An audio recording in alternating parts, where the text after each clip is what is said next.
The morning sun cast long shadows across the dusty main street of Willowbrook as 19-year-old Lucy walked toward the schoolhouse, her worn leather satchel bouncing against her hip. She had no idea this would be the day that would change everything. The small frontier town was already buzzing with whispered conversations and nervous glances, but Lucy was focused on preparing her lessons for the children who would soon fill her classroom. Lucy had been teaching in Willowbrook for almost 2 years now. Ever since she finished her own schooling in the bigger town of Cedar Falls, she loved working with the children, watching their faces light up when they finally understood a difficult math problem or managed to read a whole paragraph without stumbling. Teaching gave her a sense of purpose that made her feel alive in ways that most young women in this remote corner of the territory never experienced. But lately, something dark had been hanging over the town like storm clouds that never quite broke into rain. Judge Harrison Blackwood had been making his presence felt more, and wherever he went, trouble seemed to follow. The judge was a tall, imposing man in his early 50s with steel gray hair and coal blue eyes that seemed to look right through people.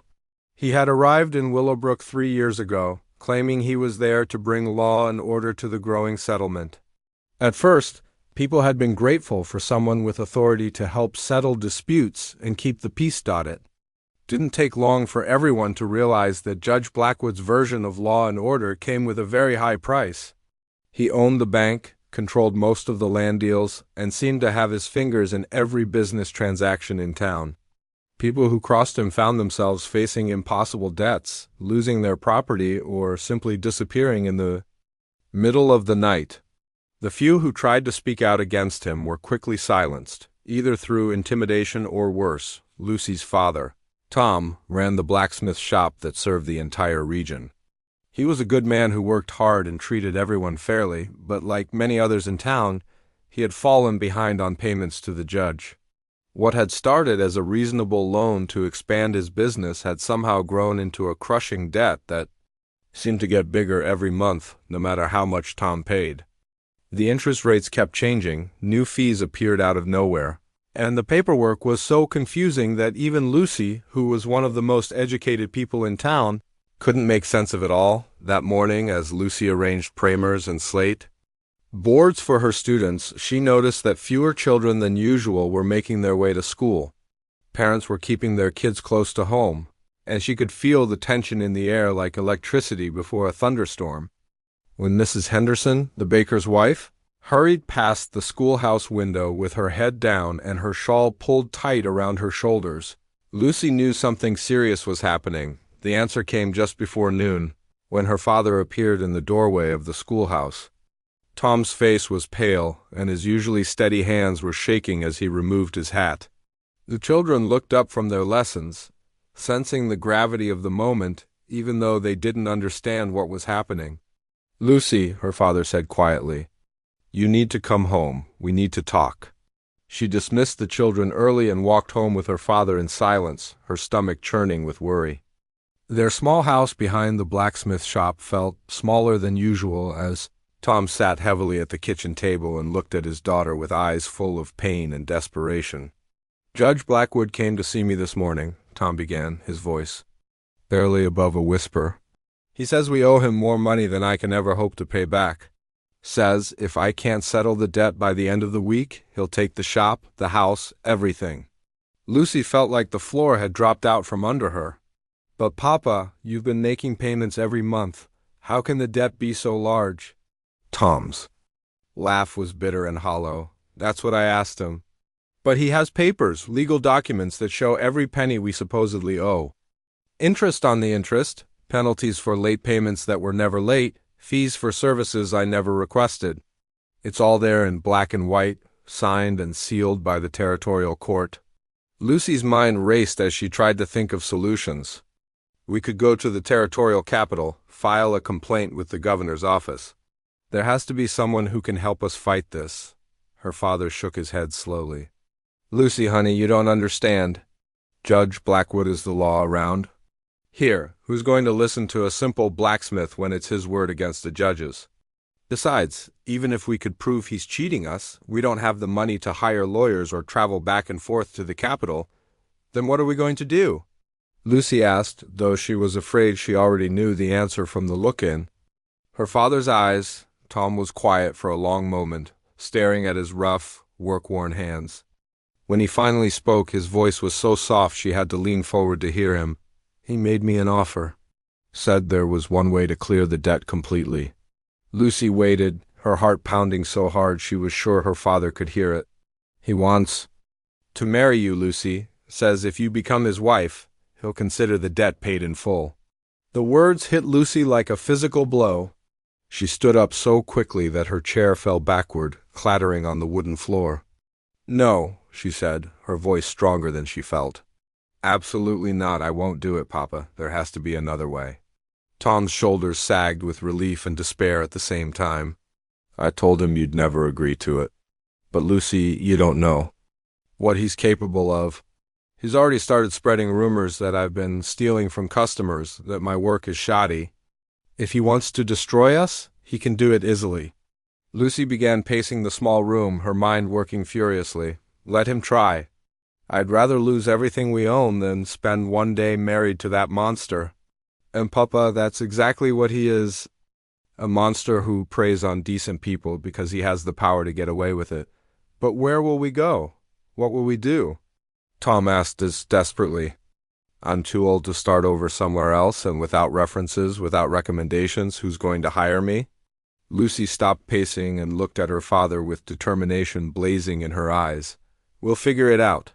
We'll find a way to survive without bowing down to his threats. But I will not sacrifice my life to save our property. Some things are more important than money or land or even security. Tom looked at his daughter with a mixture of pride and terror. He had raised her to be strong and independent, to think for herself and stand up for what was right. But now he wondered if he had done her a disservice by teaching her to be so brave in a world that often punished courage. The rest of that day passed in a blur of anxious planning and fearful speculation. Word of Judge Blackwood's proposal had somehow spread through the town, as such news always did in a small community. Some people looked at Lucy with pity, others with admiration, and a few with the kind of cold calculation that came from wondering how they could benefit from someone else's misfortune. As evening approached, Lucy knew that tomorrow would bring the confrontation she had been dreading. Judge Blackwood had announced that he would be holding court in the town square the next morning, and everyone knew that Lucy's answer would be demanded in front of the entire community. It was his way of applying maximum pressure, forcing her to choose between her principles and her family's survival while everyone watched. That night, Lucy lay awake staring at the ceiling, knowing that whatever decision she made would ripple through the rest of her life and the lives of everyone she cared about. But deep in her heart, she already knew what her answer would be. The next morning came too soon, and Lucy woke to the sound of hammering echoing through the town. When she looked out her window, she could see men setting up a makeshift platform in the center of the town square. Judge Blackwood was making sure everyone would have a clear view of whatever he had planned. Lucy's hands trembled as she got dressed, choosing her best blue dress and pinning her hair back carefully. If this was going to be her moment of truth, she wanted to face it looking as dignified as possible. Her father had barely slept either, and they ate breakfast in silence, both knowing that their lives were about to change forever. By 10 o'clock in the morning, it seemed like every person within 20 miles had gathered in the town square. Word had spread quickly about the confrontation between the young schoolteacher and the powerful judge. Some people came out of curiosity, others because they were ordered to attend, and a few because they secretly hoped to see someone finally stand up to the man who had been terrorizing their community for years. Judge Blackwood arrived precisely at 11, dressed in his finest black suit with a gold watch chain gleaming across his vest. He was followed by 4 of his hired men, rough-looking characters who weren't from Willowbrook, but had been seen around town more and more lately. Everyone knew they were there to make sure nobody got any ideas about interfering with whatever the judge had planned. The crowd parted as Lucy walked through the square with her father by her side. She could feel hundreds of eyes on her, Hear the whispered conversations and nervous murmurs. Mrs. Peterson, the shopkeeper, reached out and squeezed her hand as she passed. Old Charlie, who ran the stable, tipped his hat respectfully. These small gestures of support gave Lucy strength, even though she knew most people were too afraid to do more than offer silent encouragement. Judge Blackwood stepped onto the platform and raised his hands for silence. His voice carried easily across the square as he began to speak. Citizens of Willowbrook, we are gathered here today to witness an important moment in our town's history. As your judge and as someone who cares deeply about the moral character of this community, I cannot allow disrespect for authority to go unpunished. Lucy felt her stomach twist as she realized this was going to be even worse than she had imagined. The judge wasn't just going to ask for her answer privately. He was going to turn this into a public spectacle designed to humiliate her and warn everyone else about what happened to people who defied him.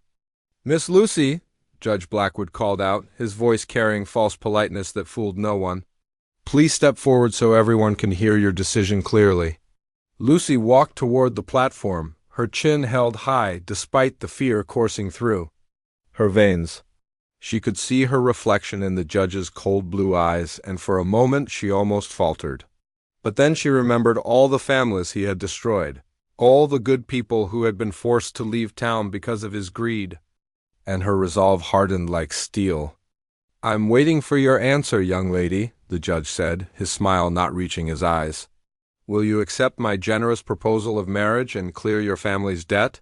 Or will you choose to destroy your father's livelihood through your stubborn pride?" The crowd held its breath.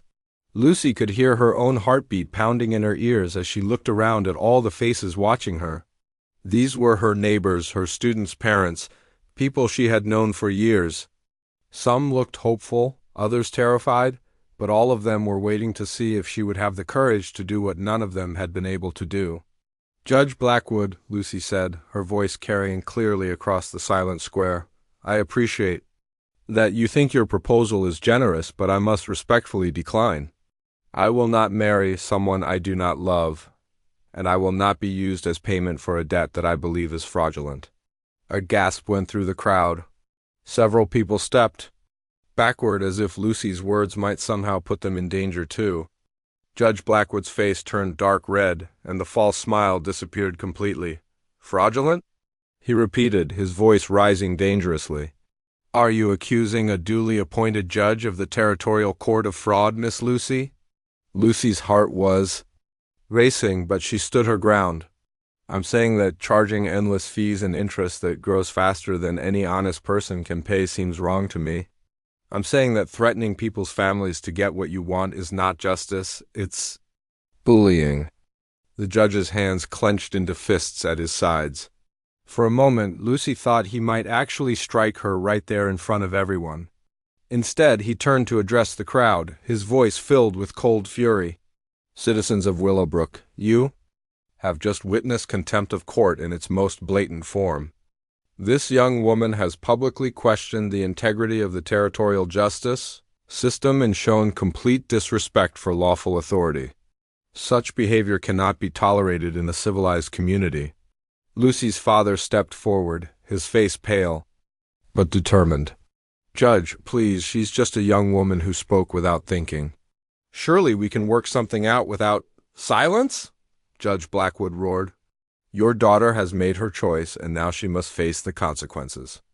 According to territorial law, contempt of court is punishable by immediate correction, and I sentence her to be taught the lesson that defiance brings suffering." Two of his hired men moved toward Lucy, but the crowd began to stir uneasily. This was going much further than anyone had expected, and people were starting to realize they might be witnessing something terrible. "What are you doing?" called out Mr. Williams, who owned the general store. "She's just a girl who spoke her mind." "This isn't right." Judge Blackwood's eyes swept over the crowd like a predator searching for weakness. "Anyone who interferes with the carrying out of a court sentence will be arrested for obstruction of justice.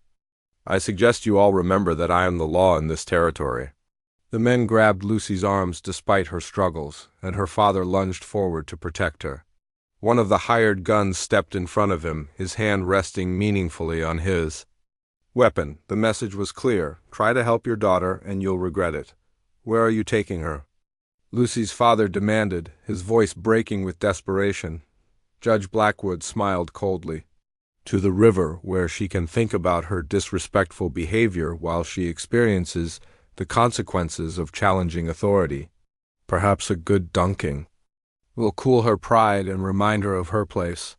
The crowd followed as the men dragged Lucy toward the rushing river that ran along the edge of town. The spring snowmelt had made the water higher and faster than usual, and everyone could see the dangerous currents swirling around the rocks and fallen trees. This wasn't going to be a simple punishment. This was potentially deadly.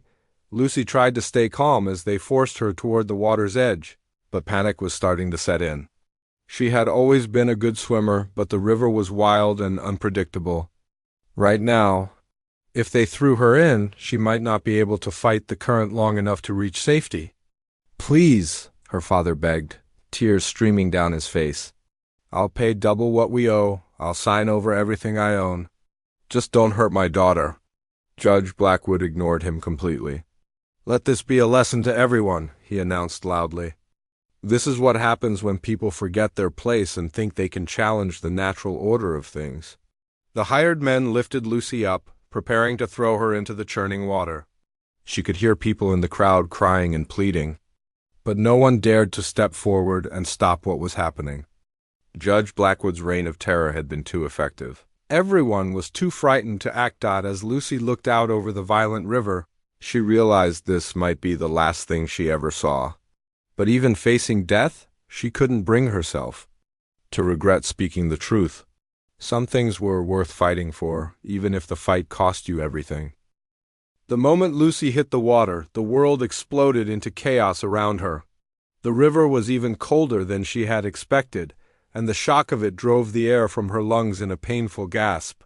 The current grabbed her immediately, spinning her around, and pulling her under the surface before she could even try to get her bearings. She fought her way back to the surface, coughing and sputtering, her heavy dress already soaked and dragging her down. The crowd on the riverbank seemed impossibly far away, their shouts and cries muffled by the roar of the rushing water.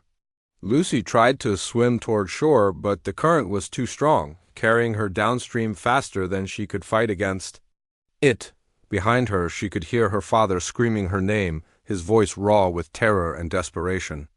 Other voices joined his, people in the crowd who had finally found the courage to speak up, but only after it was too late to help. Judge Blackwood's voice rose above them all, coldly ordering everyone to stay back and let justice take its course. Lucy's arms were already getting tired from fighting the current, and her waterlogged dress felt like it weighed 100 pounds.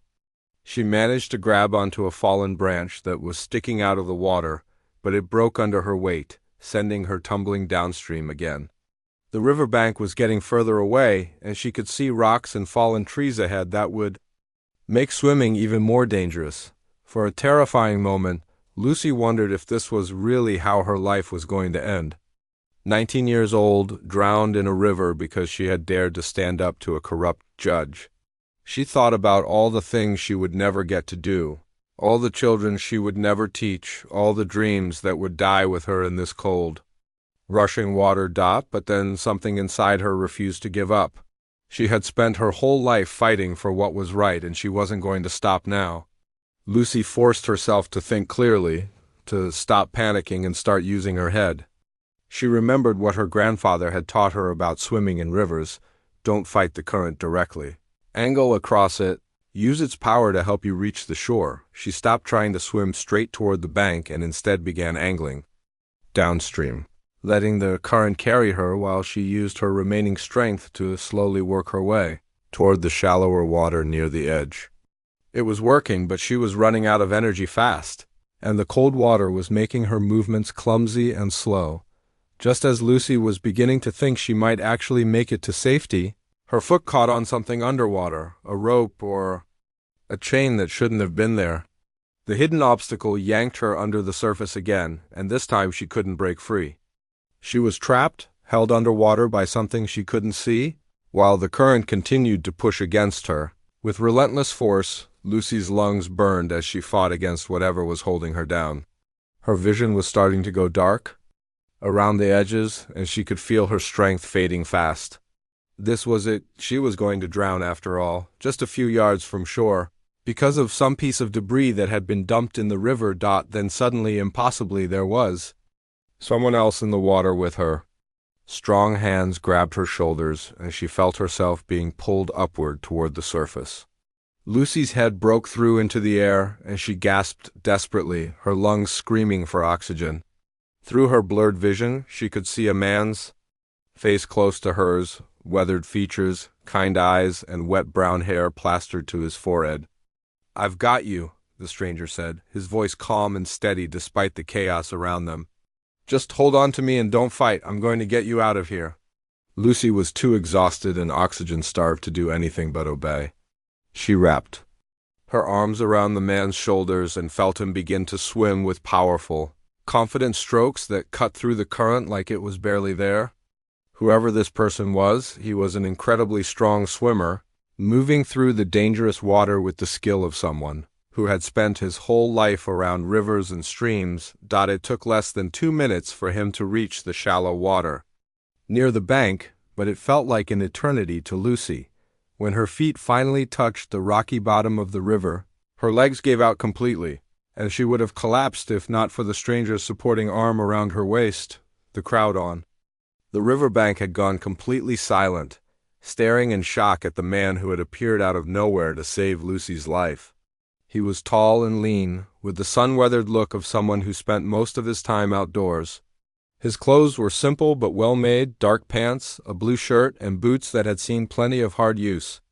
Now that Lucy could see him clearly, she realized she had noticed him around town over the past few weeks, but he had always kept to himself, never speaking to anyone unless he had to. The stranger helped Lucy up onto the bank, where she immediately collapsed onto her hands and knees, coughing up river water and trying to catch her breath. Someone threw a blanket around her shoulders. Mrs. Henderson, the baker's wife, who had tears streaming down her face. "Thank God you're alive," Mrs. Henderson whispered, rubbing Lucy's back as she continued to cough. "We thought we'd lost you." "For sure." Lucy's father pushed through the crowd and dropped to his knees beside his daughter, pulling her into his arms and holding her so tightly she could barely breathe. "Lucy, sweetheart, I'm so sorry," he said, his voice breaking. "I should have protected you. I should have done something." "It's not your fault, Papa," Lucy managed to say between coughs. She looked up at the stranger who had saved her life, wanting to thank him, but he had already stepped back from the crowd and was standing quietly by himself, water still dripping from his clothes. Judge Blackwood and his men had moved closer to the riverbank, and Lucy could see the rage burning in the judge's eyes. His carefully planned punishment had been ruined by this interfering stranger, and he was clearly furious about it. "Who are you?" Judge Blackwood demanded, his voice sharp with authority and anger. "What gives you the right to interfere with a court-ordered punishment? Do you have any idea what you've just done?" The stranger looked at the judge calmly, showing no sign of fear or intimidation. When he spoke, his voice was quiet but carried easily across the crowd. "Name's Jake," he said simply, "and I saw someone drowning, so I helped them. Didn't realize there was a law against saving lives." Some people in the crowd murmured their agreement, but they quickly fell silent when Judge Blackwood's men moved their hands closer to their weapons. The judge's face was red with fury, and Lucy could see he was struggling to maintain his composure in front of so many witnesses. "You have interfered with the administration of justice," Judge Blackwood declared. "That makes you guilty of contempt of court and obstruction of legal proceedings. I order you arrested immediately." But Jake didn't move when the judge's men started toward him.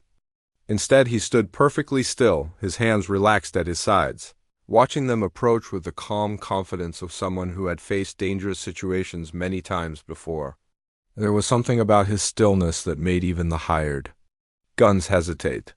"I wouldn't do that if I were you," Jake said quietly, and something in his tone made everyone freeze. It wasn't a threat exactly, but there was an unmistakable warning in his words that suggested these men might be getting into more trouble than they could handle. Lucy watched from her father's arms, still shivering and weak but fascinated by this mysterious stranger who had risked his own life to save hers. Who was he really? And why did he seem so unafraid of Judge Blackwood and his hired thugs? The tension in the air was so thick you could cut it with a knife. Judge Blackwood's hired men stood frozen, their hands hovering near their weapons, but something about Jake's calm demeanor made them hesitate. It was like watching a pack of wolves suddenly unsure whether their prey might actually be more dangerous than they had thought.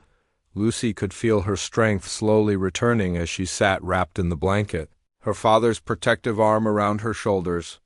But her attention was completely focused on the quiet stranger who had saved her life.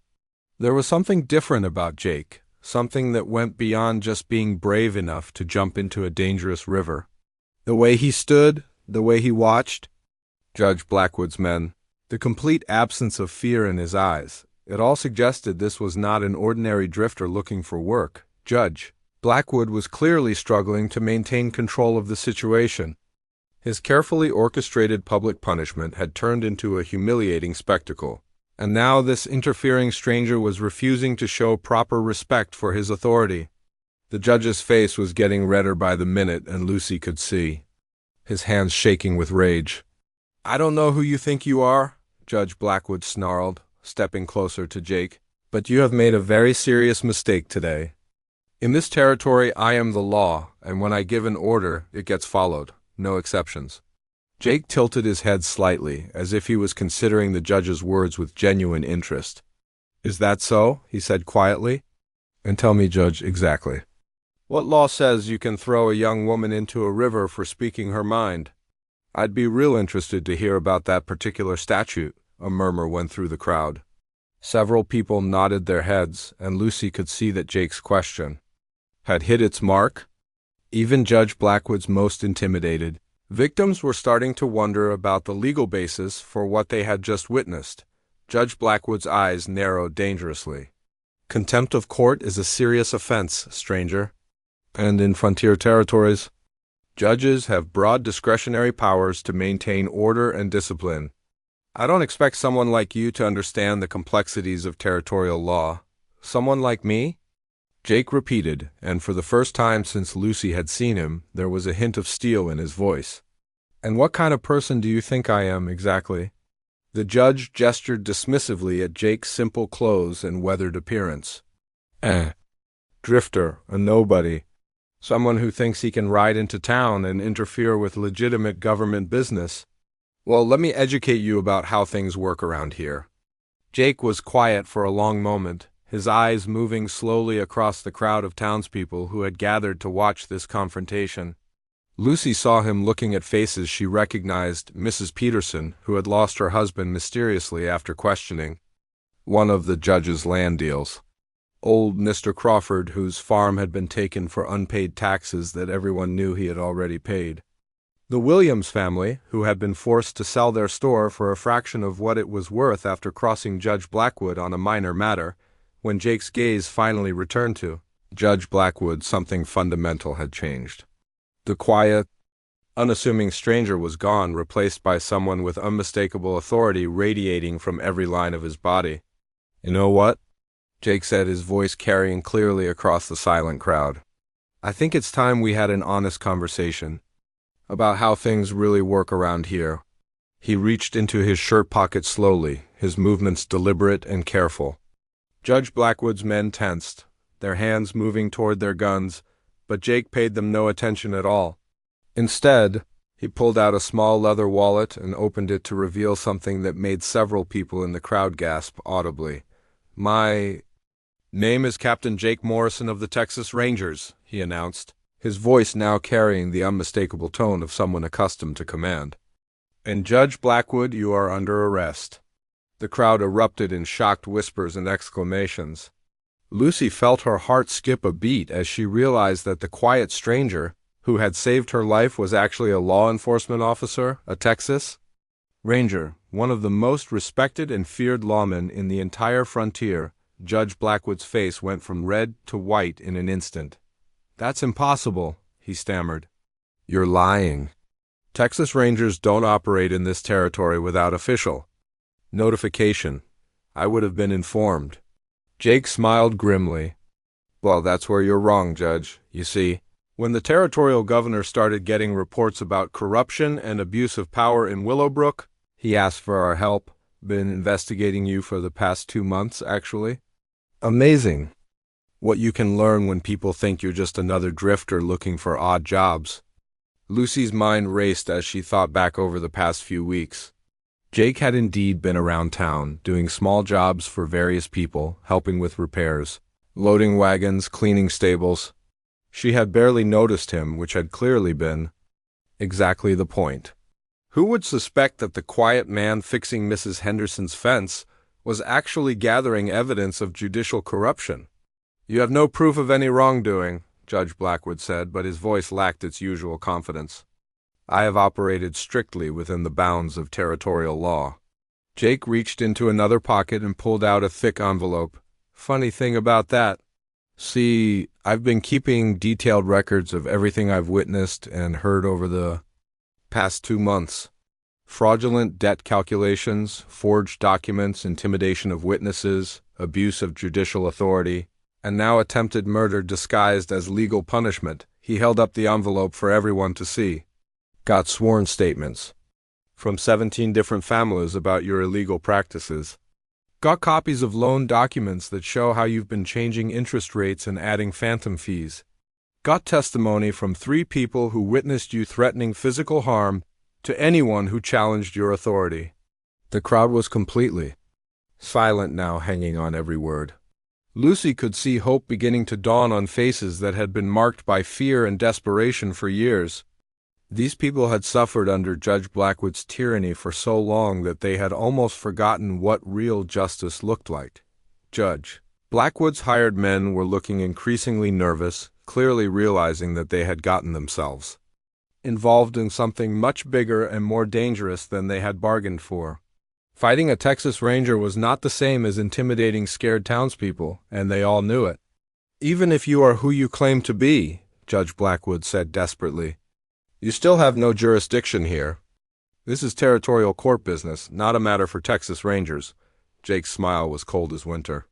Actually, Judge, that's where you're wrong again. See, when corruption crosses territorial lines and yours has, it becomes a federal matter. And federal marshals can call on Rangers for assistance anytime they need it. He pulled out another document, this one bearing an official seal that even Lucy could see from where she sat. This here is a warrant for your arrest, signed by Federal Judge William Harrison in Austin. Conspiracy to commit fraud, abuse of public office, extortion, and as of today, attempted murder. Lucy watched in amazement as Judge Blackwood seemed to shrink before her eyes. The man who had terrorized an entire community with his threats and intimidation was suddenly revealed as nothing more than a common criminal, who had been using his position to steal from honest people. Furthermore, Jake continued, his voice carrying the weight of absolute authority, I have evidence that you've been working with a network of corrupt officials across 3 territories. This investigation is much bigger than just Willowbrook. And Judge Blackwood, you're part of something that goes all the way to the territorial capital. The implications of Jake's words hit Lucy like a thunderbolt. Judge Blackwood hadn't just been a local tyrant. He had been part of an organized conspiracy to defraud settlers and steal their land across a huge area. How many other communities had suffered under similar corruption? How many other families had been destroyed by men like Blackwood? As the full scope of what Jake had revealed began to sink in, Lucy realized that her refusal to marry Judge Blackwood had been about much more than just her own freedom. By standing up to him publicly, by forcing him to reveal his true nature in front of witnesses, she had helped expose a conspiracy that might have continued for years, if not for the investigation that was already underway. What happened next was like watching a dam burst after years of pressure building up behind it. As soon as Judge Blackwood's hired men realized they were facing a Texas Ranger with federal backing, their loyalty evaporated faster than morning dew. The first one to break was a nervous-looking man with a scraggly beard who threw down his gun and raised his hands in surrender. I ain't getting shot over this, he declared loudly. I was just hired to intimidate folks, not fight Texas. Rangers, whatever Blackwood was paying me ain't worth dying for. The other 3 men quickly followed suit, clearly deciding that their employment contract didn't cover resisting federal law enforcement. Jake calmly collected their weapons while keeping one eye on Judge Blackwood, who stood frozen in place. Like a statue, his face pale as winter snow, but the real transformation was happening in the crowd of townspeople. Lucy watched in amazement as people who had been terrorized into silence for years suddenly found their voices again. Mrs. Peterson stepped forward first, her hands shaking but her voice steady. "Ranger Morrison," she said, "I want to file a formal complaint against Judge Blackwood. He took my husband's business through fraudulent debt proceedings, and when my Henry tried to fight it, he disappeared one night and was never seen again." Her words opened the floodgates. One by one, people began stepping forward with their own stories of corruption and abuse. Mr. Crawford told about his farm being seized for taxes he had already paid. The Williams family described how they had been forced to sell their store for practically nothing after questioning one of the judge's rulings. A dozen other families shared similar tales of financial ruin and intimidation. Jake listened to each story carefully, taking notes in a small leather book that he pulled from his vest pocket. Lucy could see that he genuinely cared about these people suffering, treating each testimony with the respect and attention it deserved. This wasn't just about arresting one corrupt judge. It was about restoring justice to an entire community that had been living under a shadow of fear. Judge Blackwood seemed to age 10 years and 10 minutes as the full scope of his crimes was laid out in public. The man who had seemed so powerful and untouchable just hours earlier now looked like what he really was, a common criminal who had used his position to steal from hardworking people. "You can't trust these people," Blackwood said desperately, his voice cracking with panic. "They're making up stories because they're angry about legitimate legal proceedings? I've done nothing but uphold the law in this territory." Jake looked at him with the kind of cold disdain reserved for bullies who had finally been caught. "Judge, I've got enough evidence to put you away for 20 years, and that's before we add today's attempted murder charge. Your best bet right now is to cooperate fully with this investigation." The ranger pulled out a pair of metal handcuffs and approached Judge Blackwood, who suddenly seemed to realize that his reign of terror was truly over. "Harrison Blackwood," Jake said formally, "you are under arrest for fraud, extortion, abuse of office, and attempted murder. You have the right to remain silent, and I strongly suggest you use it." As the handcuffs clicked shut around the former judge's wrists, a cheer went up from the crowd. People were crying, laughing, and embracing each other as years of pent-up fear and frustration finally found release. Lucy felt tears streaming down her own face as she realized that her decision to stand up to Blackwood had helped bring about this moment of justice. Her father helped her to her feet, and she was surprised to discover that her strength was returning more quickly than expected. The cold river water and the shock of nearly drowning had left her weak, but the sight of justice being served seemed to energize her in ways that rest never could. Jake finished securing his prisoners and turned to address the crowd. "Folks, I want you to know that this investigation is far from over. Judge Blackwood was part of a larger network of corruption that extends across several territories. We're going to need your continued cooperation to make sure we catch everyone involved and recover as much of your stolen property as possible." The crowd murmured its agreement, and Lucy could see a new sense of hope and determination in people's faces. They had been victims for so long that they had almost forgotten how to fight back. But Jake's investigation had reminded them that justice was still possible. "What happens now?" asked Mr. Williams, the former store owner. "Who's going to serve as judge while Blackwood is in prison?" Jake smiled for the first time since Lucy had met him. "The territorial governor is sending an honest judge to take over. Temporarily. Judge Elizabeth Manning has a reputation for fairness and integrity. She review all of Blackwood's previous rulings and make sure any fraudulent decisions are overturned." This news brought another cheer from the crowd. Lucy had heard of Judge Manning. She was one of the few female judges in the territory and was known for being absolutely incorruptible. Having her review Blackwood's cases meant that many of the injustices of the past few years could actually be reversed. As the immediate excitement began to die down, people started to disperse, heading home to share the incredible news with family members who hadn't been able to attend the day's events. But Lucy found herself reluctant to leave. She wanted to thank the man who had not only saved her life, but had also freed her entire community from tyranny. Jake was organizing the transport of his prisoners when Lucy approached him, still wrapped in Mrs. Henderson's blanket, but feeling stronger with each passing minute. "Ranger Morrison," she said quietly, "I don't know how to thank you for what you've done today. You saved my life, and you've given all of us our freedom back." Jake turned to look at her, and Lucy was struck again by the kindness in his eyes. Despite everything he had just accomplished, despite the authority and power he wielded, there was still something gentle and humble about him. "Miss Lucy," he said, "you don't need to thank me. What you did today, standing up to Blackwood in front of the whole town, that took more courage than anything I've done. You gave these people hope and reminded them that sometimes fighting back is worth the risk." Lucy felt her cheeks warm at the praise. "I was so scared," she admitted. "When I was in that river, I thought I was going to die without ever seeing justice done." "But you didn't give up," Jake pointed out. "Even when you were drowning, you kept fighting." "That tells me everything I need to know about your character." Lucy's father approached them, his face showing a mixture of gratitude and amazement that would probably take weeks to fully process. "Ranger Morrison," he said, extending his hand, "I owe you my daughter's life. If there's ever anything I can do to repay you, anything at all, you just say the word." Jake shook Tom's hand firmly. "Actually, sir, there is something. This community is going to need strong, honest people to help rebuild after everything that's happened. Your daughter has already shown she's not afraid to stand up for what's right. People like that are going to be essential for making sure something like this never happens again." Lucy felt a surge of pride at his words, but also a sense of responsibility. The fight against corruption wasn't over just because Blackwood had been arrested.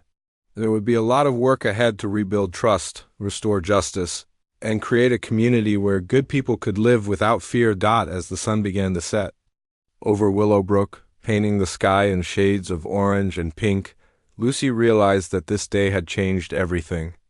Not just for her, but for everyone in town. They had learned that evil could be defeated, that justice was still possible, and that sometimes the most unlikely heroes could appear when they were needed most. Jake would be leaving soon to transport his prisoners and continue his investigation, but his legacy would remain in the form of a community that had rediscovered its courage and its hope for the future.